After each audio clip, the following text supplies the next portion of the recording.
Hello, hello, friends. This is I think, the seventh installment. It's been 7 days uh, in a row trying to blog every single day about what's happening and journaling what's going on. I think if you've been following the blog for, I guess, the last 6, 7 days, uh, you probably see me talk about these 5 steps. I talked about my journey, how I went from being technically fired both times or twice in from the same company, um, but going from a place of doubt and judgment and draining in my sorrows to the second time 6 7 years later on being happy about it. So I figured, this time for the seventh video, just rather than write it, I'm just gonna speak very briefly as to everything that I just covered.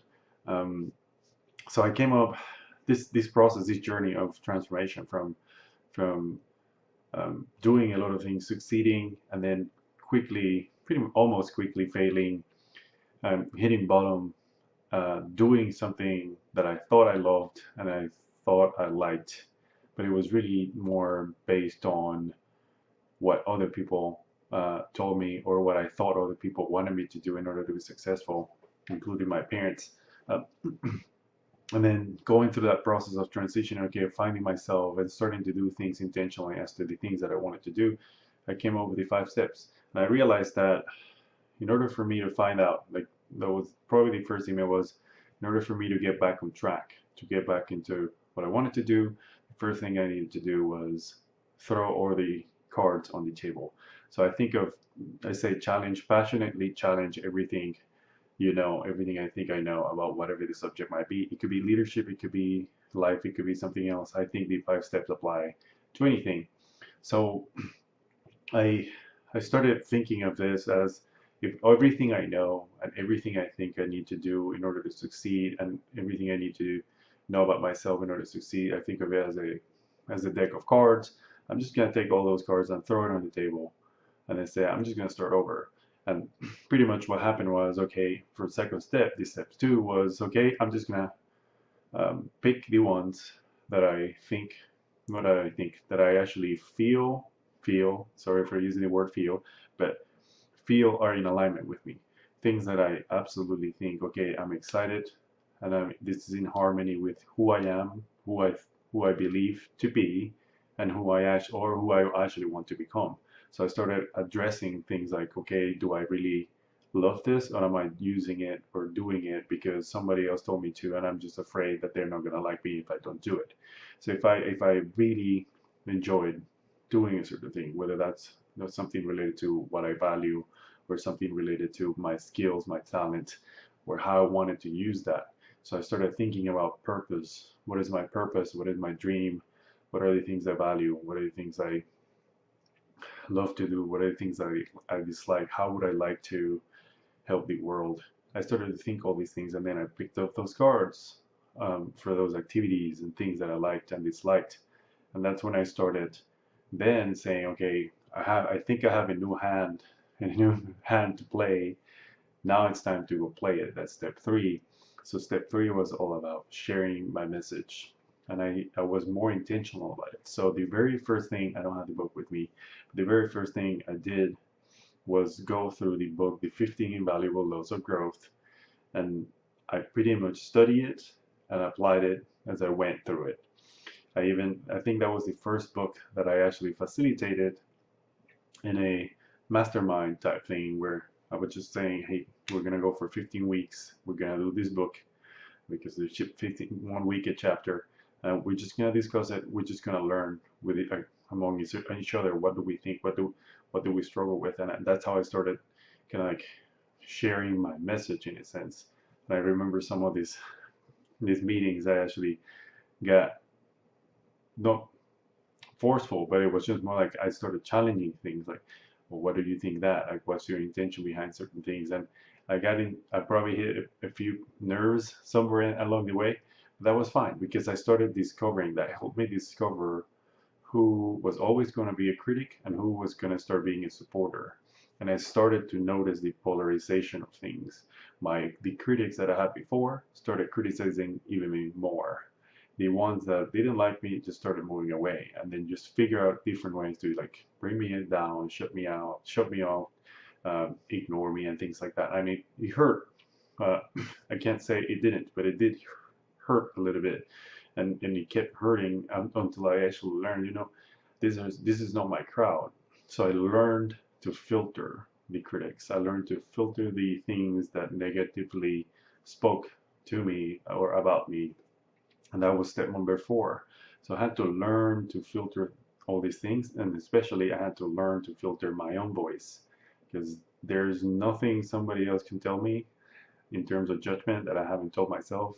I'm the worst critic of myself, so I had to learn to deal with that and how to manage it and all these other things. So this is all stuff that's I'm working through in terms of the program I'm releasing. I'm doing this 5-step blueprint. And then the last step was the welcoming, and the welcoming piece, gratefully welcome the opportunities that will come your way and welcome your tribe. And one of the things that was very surprising to me is that at the end of the period, I pretty much discovered that the same message wasn't working where I was full time, but it was definitely working with other group of people, 100 people, 50 people a week, sometimes 100, 60, 70. And then there were random people who just show up like, hey, thank you for writing this stuff. It really helped me do this. And thank you for talking about that stuff, because that's really how I feel. And you're helping me like get promotion. Somebody sent me an email once and saying, hey, you don't know me, but this post that you wrote, X of you helped me move forward with something that was wrong in it. And 2 months later, I got promoted. So it's like, I started seeing these things in a very random ways, and then the people I expected to follow didn't follow, and then some other random people would actually be listening to my message. So those are the 5 steps. That's what I've covered so far. I'm not sure where you are at this moment. I'm not sure how much attention you've paid, but try those out. Try whatever it is. If you want to get the promotion and you believe that you're getting stumped by somebody, or you don't have the skills or whatever, challenge what you think you know about that first. Challenge everything, put them on trial, find the evidence, look for the evidence that proves you wrong. Look for the evidence that you already try to prove right, that you know that you're not getting the promotion is whatever, because you don't have the title, or because he doesn't like you, or she doesn't like you, or because this other person's speaking badly about you. It doesn't matter. Whatever you think you know, challenge it and go challenge the evidence. Go find proof that there could be other options. And then after that, just really identify what you want out of it. So what do you want? Why do you want the promotion? Like, what does it get you? How would you be able to help others even more if you get that promotion? How would that promotion be in alignment with who you want to be and become? Because if it's just about the money, there are other ways to make money. But if it's about your dream, then fight for it. And if you don't get it, that's fine. Maybe that's a different avenue or something like that. But try the 5 steps.